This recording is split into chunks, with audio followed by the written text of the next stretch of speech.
Je crois que l'idée, c'est de traiter la question du portrait. Et du coup, il y a le portrait le plus simple, celui qui est le plus facile à travailler, c'est l'autoportrait. On est quand même le mieux placé à peu près pour parler de soi. On est à peu près des experts de notre vie, et du coup, c'était comment on peut explorer les matériaux qu'il y a autour de nous. Les archives qu'il y a autour de nous, ça peut être des archives vivantes, donc d'aller interroger sa famille, ses proches, etc. D'aller creuser plus loin dans l'histoire parfois, dans la généalogie, ou dans les matériaux quotidiens, les messages qu'on reçoit, etc. Donc comment on peut faire un espèce d'autoportrait documentaire à partir des matériaux qui nous environnent, et comment de ce matériau personnel, intime, on peut faire un geste théâtral.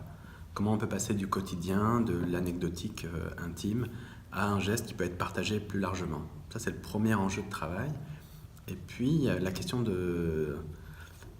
tant que portraitiste, c'est comment je peux aller à la rencontre de l'autre, en tout cas prendre le théâtre comme un prétexte pour rencontrer des gens qu'on n'est pas censé rencontrer.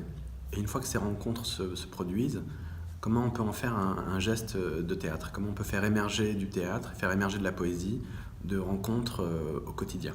Et c'est un peu l'enjeu de ce stage, comment je peux me déplacer et vivre une rencontre et puis la partager avec les outils du théâtre.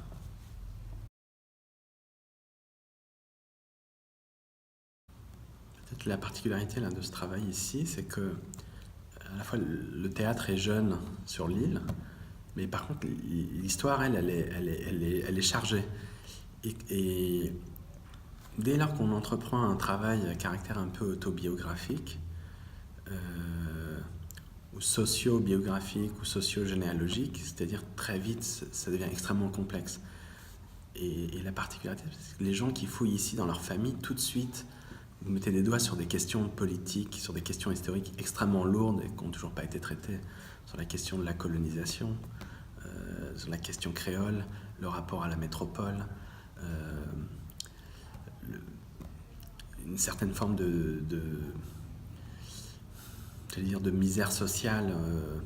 En tout cas, l'insularité marque quelque chose dans les familles.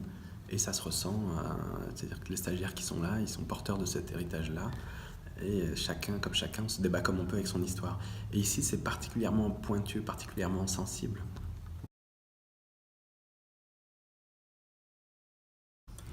En tout cas, a priori, quand je fais ce type de laboratoire, j'essaie de n'avoir aucun objectif, en tout cas, de se dire si ce n'est qu'on va essayer de produire des rencontres, que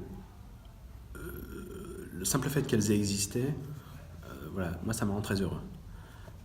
Et si par accident, ou un heureux dégât collatéral, certaines rencontres débouchaient sur des rencontres qui trouveraient un prolongement dans le théâtre, voire même, c'est pas une obligation, mais sous la forme de spectacle, alors je ne serais pas contre, mais là je crois qu'on a semé quelques graines et que je crois qu'il y a des choses qui vont s'enclencher, qui vont se mettre en route. Donc je serais très content quand je reviens ici dans 6 mois de voir comment les choses ont évolué et j'ai hâte de voir les productions qui peuvent potentiellement en émerger.